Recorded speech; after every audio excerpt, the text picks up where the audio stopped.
Anti terror जो measures होते हैं, जिसमें कि हम मार्केट एरियाज़ और वो एरिया जहाँ पे हाई फुटफॉल रहता है, वहाँ पे भी हम इस समय हाइट एंड अलर्ट के साथ जो है सिक्योरिटी चेक्स कर रहे हैं। नई दिल्ली डिस्ट्रिक्ट ने काफ़ी जो है एक्सटेंसिव अरेंजमेंट्स प्लान किए हुए हैं। टेक्नोलॉजी का एकदम कटिंग एज टेक्नोलॉजी का यूज़ करके हम उसको फोर्स मल्टीप्लायर की तरह इस्तेमाल कर रहे हैं। इस बार के 26 जनवरी के परेड को लेकर के और उसके साथ के जो एसोसिएटेड प्रोग्राम्स हैं उसको लेकर के नई दिल्ली डिस्ट्रिक्ट खास करके और अलग अलग डिस्ट्रिक्ट्स ने भी अपने व्यापक सुरक्षा के इंतज़ाम किए हैं। इसमें न केवल कर्तव्य पथ जहाँ पे कि रिपब्लिक डे परेड होगी, बल्कि जो चीफ गेस्ट आ रहे हैं उनके जो दूसरे प्रोग्राम्स हैं उनको कवर करने के लिए भी जो रूट है जहाँ पे वीवीआईपी मूवमेंट होगा उनकी सुरक्षा को लेकर के, और इसके अलावा जो है बॉर्डर पे चेकिंग और नेबरिंग स्टेट्स के साथ जो हमारा कोऑर्डिनेशन है उसके साथ हम दिल्ली की सुरक्षा को और पुख्ता कर रहे हैं। इसके अलावा जो हमारी एक जो एंटी टेरर जो मेजर्स होते हैं, जिसमें कि हम मार्केट एरियाज़ और वो एरिया जहाँ पे हाई फुटफॉल रहता है, वहाँ पे भी हम इस समय हाइट एंड अलर्ट के साथ जो है सिक्योरिटी चेक्स कर रहे हैं। यदि हम केवल 26 जनवरी की परेड की बात करें तो इसमें नई दिल्ली डिस्ट्रिक्ट ने काफ़ी जो है एक्सटेंसिव अरेंजमेंट्स प्लान किए हुए हैं। इसमें जो पूरा एरिया है उसको अलग अलग जोन्स में बांटा गया है, करीब 28 जोन्स में बांटा गया है, और उसमें हर जोन एक डीसीपी या एडिशनल डीसीपी लेवल के ऑफिसर के अंडर में है।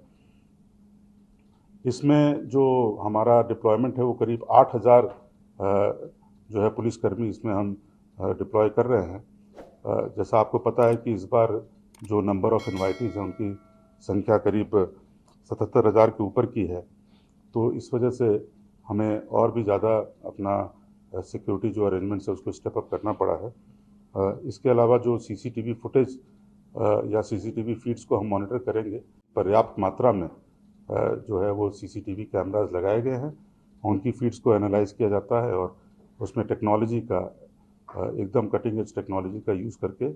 हम उसको फोर्स मल्टीप्लायर की तरह इस्तेमाल कर रहे हैं। जनता जनार्दन की जो यहाँ पे आएंगे देखने के लिए, उनकी सुविधा के लिए हमने कई तरह के अलग अलग इंतज़ाम किए हैं, जिसमें मिसिंग पर्सन्स बूथ रहेंगे,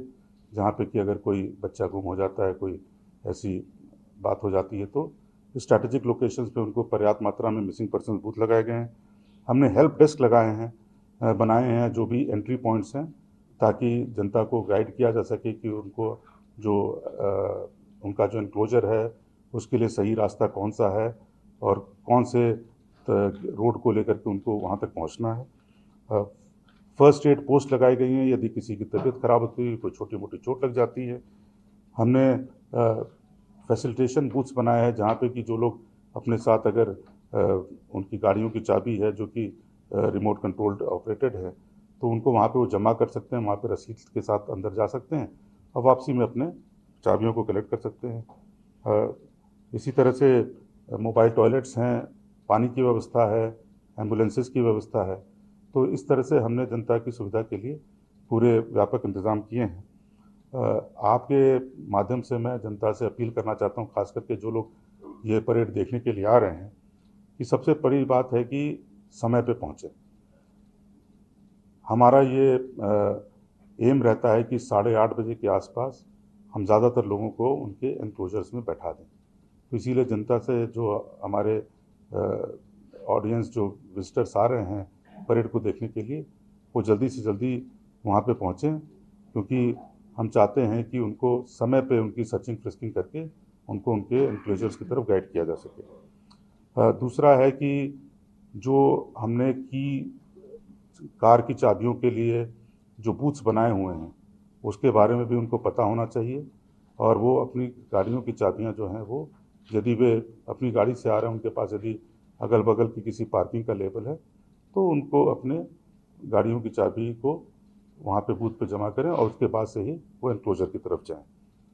हमने देखा था खास करके जो फुल ड्रेस रिहर्सल हुई थी कि उसमें कई सारे लोग अपने साथ बैकपैक ले आते हैं, उस बैकपैक में वो पानी की बोतलें रखते हैं। हमने जो पासेस इशू किए हैं मिनिस्ट्री ऑफ डिफेंस में, उसमें बहुत क्लियर कट लिखा हुआ है कौन कौन सी चीज़ें प्रोहिबिटेड हैं, कौन कौन सी चीज़ें नहीं लानी चाहिए। तो जो भी दर्शक आ रहे हैं वो इन हिदायतों को अच्छी तरीके से पढ़ें और ख़ास करके बैग इत्यादि न लाएं। और पानी की बोतलों को भी लाने की आवश्यकता नहीं है। एनक्लोजर्स के पास पीने के पानी की पर्याप्त व्यवस्था की गई है, वहाँ पे उनको पानी इत्यादि मिल जाएंगे। जो मेट्रो है वो 9 साढ़े 9 बजे तक चलती है, तो मैं ये उनसे दरख्वास्त करूँगा कि ज़्यादातर लोग जो मेट्रो से आ रहे हैं वो 8:30 बजे तक अपना इस तरह से प्लान करें कि 8:30 बजे वो मेट्रो स्टेशन को एग्ज़िट कर जाएं मैक्सिमम। वैसे तो अगर वो 8 बजे तक आएँ तो ज़्यादा अच्छा रहेगा। और इसी के साथ जो है, जो पुलिसकर्मी हैं वो काफ़ी थॉरो चेकिंग करेंगे, तो उनके साथ कोऑपरेट करें, इरिटेट ना हों, ये माने कि ये जो सर्चिंग फ्रिस्किंग है वो इस कार्यक्रम की सुरक्षा के लिए आवश्यक है और इसमें वो पुलिसकर्मियों का